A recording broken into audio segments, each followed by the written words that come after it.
leur déboire. C'est logique et on le comprend d'ailleurs. Dans ses propos, que Bamba se garde de nous dire et de dire au pluriel, bien entendu, ay cocktail molotov benn nit nga fi génne benn butéelu cocktail molotov nga fi génne dinañ ci ñëw benn ñaareel bi mooy ku def vidéo day am date bu fekkee ni bëgg nga li ngay wax mu am sukkandikukaay la vidéo devait avoir une date précise et une heure précise ñaar ñetteel bi mooy c'est-à-dire que li ngeen def jël ko ci ay paaka wala ay nangam sangam la police devait être capable quand même de photographier sur place parce que lu ko waddul rek ëllëg si biir vice de procédure la yéen a ko moom keneen moomu ko quand on entre dans une zone privée quand on entre dans une propriété privée fu nit di fanaan muy nekk biir université ak fu mën a nekk propriété privée la mën nga fa dugg certes bu la neexee mais la police ne se lève pas seule police du jóg rek def ne damay dugg fa fenn bërëb sangam la police agit sur réquisition de qui et pourquoi mu jóg layal leen ko nee na ay armes dem ngeen vous avez fait donc une perquisition ngeen def parce que quand on viole li nga xamante ni mooy l'intimité de quelqu'un ci droit ci yoon dafa am nu mu ko tëralee parce que toute perquisition bu nit def sans pour autant mu am li nga xam ni moom la yoon def li ngeen def loolu moo tudd perquisition bu fekkee ne loolu am na waroon ngeen mën comme te da ngeen war a def li nga xamante mooy conférence de presse waroon ngeen mën a photo li ngeen fa fekk démb benn lacrymogène nee na nga teg foofu noonu benn wéet ba dee ci morceau bu xonk ñeme ngeen rouge trop yéen waa Ousmane Sonko benn genre bombe laa wax lacrymogène xaw ma ndax ku ko moom nga fa teg ak benn nit buy sànni benn bouteille cocktail molotov il faut pas conjuguer au pluriel monsieur le ministre de la justice monsieur le ministre de l'intérieur. ku ne xam na ni donn woon na ci maamam secret fasu ngóor gu doy waar Cheikh Lamine ana suñu fas gi. fas gaa ngi nii ma yor ñëpp xam nañ luy mbiram képp koo xam ne da ngaa nekk mag mbaa ndaw am jafe-jafe néew kàttan moo xam néew kàttan nu mu la mën a dalee nga jël fas gi incha allah rabbul alamin da nga tàkku néew kàttan moo xam sa awara day nooy di lax di dellu ak nu mu la mën a dalee rek billahi wallahi wal kitaabi boo jëlee fas gi sa aajo dina faju incha allah rabbul alamin. Donc mais tout cela quand même ne justifie pas que ay étudiants di tëb premier étage deuxième étage troisième étage quatrième étage ngeen di continuer di leen charger muy tàkk ces gens là dañ doon jéem a sauver seen bakkan vous les avez chargés am ñu tëb daanu am ay blessures. L'étudiant qui est décédé Ayoba Faye lui-même l'a dit te yéen la àndal dañ ko dóor dañ ko torturer ba mu faat donc cela nécessite une enquête sérieuse même si nous savons que l'enquête ne sera pas faite donc man nag étudiants yi laay waxal man jeunesse Sénégal laay waxal balaa may ñëw ci gouvernement bi ak li ñu wax il y a un peu plus de 2 ans votre université ce sanctuaire du savoir qu'est l'université Cheikh Anta Diop de Dakar a été saccagé a été incendié a été partiellement dévasté du moins au nom d'une prétendue révolution Bamba Cissé yaa ñàkk jom Yacine Fall yaa ñàkk jom Mbaye Dione Ousmane Sonko Pastef gouvernement Pastef tàmbali ci kaw ba ci suuf yéen a ñàkk jom pas plus tard un peu moins ou bien un peu plus de 2 ans yéen ñi toog ñàkk jom bay bëgg a dee Yacine Fall Bamba Cissé Dione la xawma yéen ñi toog nii il y a un peu plus de 2 ans ces mêmes étudiants ñoo taal université Cheikh Anta Diop pas parce que ils n'avaient pas reçu leur bourse oui ils recevaient régulièrement leur bourse weesuwul dara ñetti at ci ginnaaw Bamba Cissé Yacine Fall nangam li leen fi teg yéen ngeen mën a toog di wax ay étudiants ñoo jóg lu toll ni université Cheikh Anta Diop Macky Sall defar ko defal leen amphithéâtre defal leen ay restaurant wàññi leen ticket yi defal leen bibliothèque defaraat seen dëkkuwaay étudiants yi taal université bi saccage université bi taal cocktail molotov di way ndéewoo xaw ma ndéewoo lan waa Pastef yéen ngeen koy jël di ko partager naan maintien et vous avez appelé ça de la résistance vous avez défendu ces jeunes là vous les aviez appelés des détenus politiques ou otages politiques aujourd'hui c'est vous qui êtes là en train d'essayer de justifier ou bien de critiquer l'usage d'une bouteille de cocktail molotov alors qu'il y a un peu plus de 2 ans vous avez soutenu défendu et théorisé le cocktail molotov comme étant un outil de résistance. Vous aviez chargé les forces de défense et de sécurité. Vous les aviez traités de tous les noms d'oiseaux. Aujourd'hui, il est venu du sort. Bamba Cissé est là, Yacine Fall est là, Pastef est là pour défendre ces FDF. Nous les défendrons. Donc, il y a un peu plus de 2 ans, vous, étudiants, vous, jeunesse du Sénégal, vous aviez ce sanctuaire, ce bijou, ce joyau, bi nga xam ne ñëpp ñu ngi ko ñeewe Afrique sowu jant ci résistance Ousmane Sonko ci défendre Ousmane Sonko parce que taalu leen université bi ndax da ngeen ñàkk bourse taalu leen université bi parce que da ngeen nekk ci ay conditions jàng yoo xam ne dafa jéggi dayo non vous étudiez très bien vous étiez mis dans de très bonnes conditions par un homme d'une dimension sociale incommensurable muy Macky Sall. Vous aviez mis le feu à votre propre maison pour défendre celui qui, aujourd'hui, vous tourne le dos, lamentablement, avec une arrogance, un mépris tout particulier. Il y a un étudiant, il y a un fitor. Il y a un peu plus de 2 ans. Ngeen top mag moo xam ni il a voulu fuir ses responsabilités. Vous étiez constitué en bouclier humain. Tal, vous aviez mis le feu à votre propre maison. Ngeen taal seen kër, taal seen dëkkuwaay, taal seen jànguwaay, taal seen alal. Ngir lan? Ngir défendre Ousmane Sonko mi toog tey. Ne leen dootu fi amati. L'homme qui hier entrait encagoulé dans vos murs, tegal ma photom. Aujourd'hui, Bamba Cissé se permet d'essayer de justifier leur bavure en invoquant le droit. Aujourd'hui, le ministre de l'Enseignement supérieur se permet, ose ouvrir sa bouche devant l'opinion pour convoquer le droit, pour convoquer le règlement afin de justifier le délit. Aujourd'hui, vous nous amenez, ou bien vous nous montrez un étudiant soi-disant entre guillemets avec une bouteille de cocktail molotov. Hier, c'était Ousmane Sonko qui entrait dans l'université. Tey jii yéen a ngi jéem a ñu dem ñu déglu Mbaye Dione après ñu ñëw ci li mu xam ne loo wax naan ay biir franchise universitaire ak nangam sangam ñu dem ñu déglu ko après ñu ñëwaat.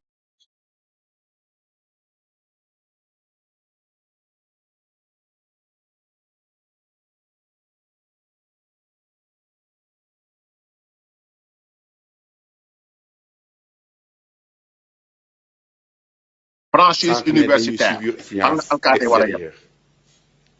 Voilà, merci. Premier ministre wax na ko keroog dinaa ko waxaat tey malheureusement et c'est confirmé il y a des opposants yoo xam ne dañu doon influencer les dirigeants des amicales. Vous êtes dans un combat politique, est-ce que non lii moom c'est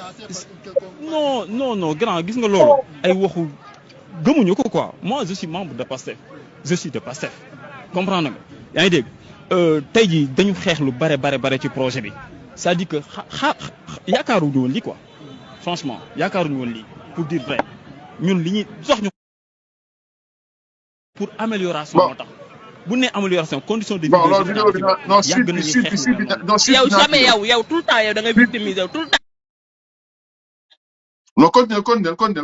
ci opposition da doon wax ne Macky Sall mooy fay pour ñu taal université bi léegi moom mi ngi au pouvoir mu ne tamit opposition bi moo ñuy fay pour ñu taal université mais dafa am yoo xamante ne dafa contradictoire am na loo xamante ne nii mënuñu koo comprendre te mënuñu koo accepter ñun li ñuy revendiquer bëriwul li ñuy demander bëriwul lenn la ñu demande mooy nañ ñu fay suñuy rappel fay ñu suñuy bourse. Certes, mais certains étudiants sont accusés d'être dans des combats politiques. Est-ce non que ça... nous on parle pas de politique lu ñu gis fii du politique dañu bàyyi loolu moo ñuy tàddeel bu nekkee non madame monsieur bu nekkee régime bu ñëw rek lu ñu wax mu ne politique la ça ne va pas non man je parle pas je personnalise pas notre politique c'est une démocratie de personne dañuy wax ci ay nit amul njëriñ nañu wax ci réew mi les étudiants sont l'avenir de ce pays donc on doit au moins les mettre dans des conditions idoines de travail les conditions idoines de travail étudiants yi lan lañ laaj buusu la dañ leen jox buusu yu xool ndax dañ ko def mais tey c'est bon c'est bon ay dañ leen di politique. C'est bon j'aime bien cette phrase étudiant bi li mu wax ce qu'il demande li ñuy laaj nekkul lu jafe li ma doon wax léegi mu olofal ko kéem kattan étudiant bi nee na li ñuy laaj nekkul lu jafe nañ leen teg ci anamu jàng yu mucc ayib moo ne day Macky Sall mi fi jóge ci anamu jàng yu mucc ayib la leen tegoon lu ngeen laaj mu jox leen bu ngeen yuuxoo bu woo leen pale waxtaan ak yéen bu leen fàtte ni da ngeen taxawoon di grève Ousmane Sonko jóg lui-même kii moom mi woote tey naan ay li fi amoon dootu fi amati bi étudiants yi di xeex ndax bourse bi leen Macky Sall di recevoir te sa réforme yi fa la bàyyeeko réforme yu am solo waxtaan ak ay ndawam pour comprendre leen Ousmane Sonko appuyé di doon bës sur tous les leviers lu mës a xam yaakaar ne bu ci waxee wala mu dox ko wala mu def ko musiba am def na ko nee na saa tegal ma bi mu solee am na benn kii bi mu solee cocktail molotov bi mu solee kagul laa wax c'est-à-dire nee na au fait nu mu tudd sax Daouda Ngom nee na dafa am ay influence yu bàyyeekoo bitim réew Bamba Cissé nee na dañoo am ay renseignement Bamba Cissé dañoo am ay information Bamba da ngay fen ku ko wax ci yéen day fen et la preuve pour wax leen da ngeen di fen Bamba Cissé ñu toogoon di wax yëpp yéen seen làmmiñ ra tax na yéen amu leen sutura yéen amu leen kersa yéen man ngeen a wax man ngeen a sos bu ngeen amoon renseignement boobu am tur ne ko dàng ñu ngi leen di xaar ngeen ne dàng tur bi ñëpp xam ko parce que un criminel mooy fay ay xale pour ñuy taal seen jànguwaay wax leen kan la des opposants il y a des opposants des est un article indéfini qui ne définit rien du tout définissez-nous ça wax leen ñu kan la ñaata la fay ñan la fay vous êtes des bonimenteurs ay fenkat yu mucc ayib ngeen ni ngeen ne kenn du ko wax lu xew lu nekk ngeen wut lay teg ko bu ngeen lajjee wut lay teg ko comme le disait monsieur le ministre premier ministre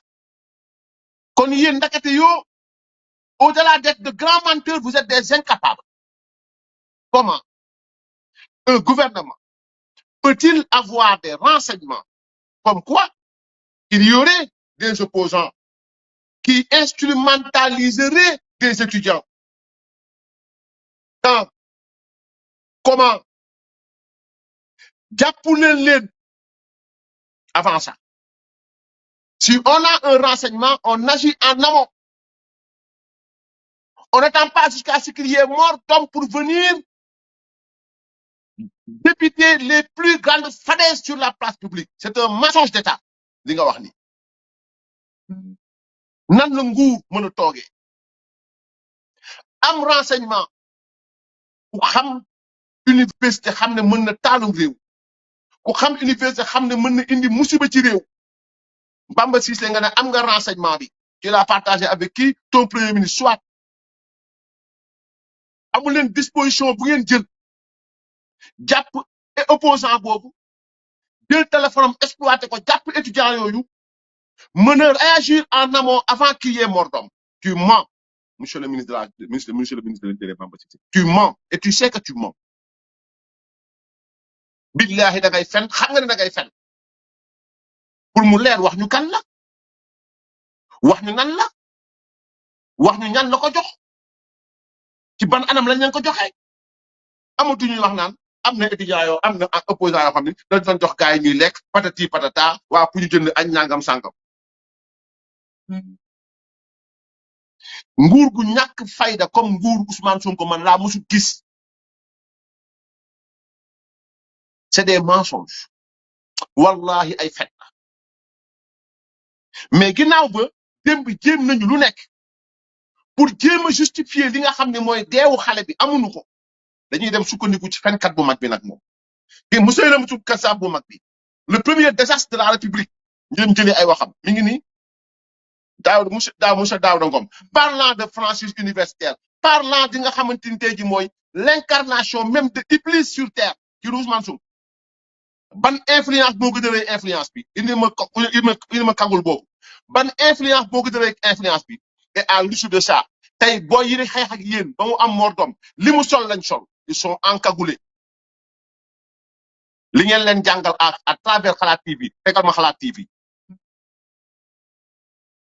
li ngeen leen jàngal à travers Xalaat TV lañ taree ak yéen kon la faute à qui maintenant naka la ñu fabriqué cocktail molotov. lii benn bouteille en verre même lii Xalaat TV moo ko jàngal xale yi vidéo bi di ñëw Xalaat TV moo leen ko jàngal Xalaat TV nekk seen chaîne yéen Ousmane Sonko yéen Bamba Cissé ngeen doon jàllale li nga xamante ni moom mooy nu ñuy taale réew tey kan ngeen koy wax moo tax barki de mën a tuer un mauvais exemple parce que lu xale yi mën tey ci yow lañ koy tari waxoon naa la ko yow mun lakk wa yow mun naa nañ déglu lii di wax voix bii di wax jamonoy Macky Sall la woon ñoo doon jàngal xale ni ñuy taale université bi ñoo doon jàngal xale ni ñuy taale tribunal yi ñoo doon jàngal xale ni ñuy taale station essence ñoo doon jàngal xale ni ñuy taale nu mu tudd sax Auchan yi ñoo doon jàngal xale ni ñuy attaqué casino gendarmerie ni ñuy songee ay policiers ni ñuy chargé ay policiers yi di xeex ak yéen di tëdd ngeen di dóor ay briques ci bopp tey loolu dafa arab ñaan dañuy sànni ay bouteille cocktail molotov benn bouteille cocktail molotov nga fi wane te maa ngi ñëw ci vidéo loolu mooy justifié loolu nañ déglu Xalaat TV. li leen di présenté tey nag mooy cocktail molotov naka la ñuy fabriqué cocktail molotov.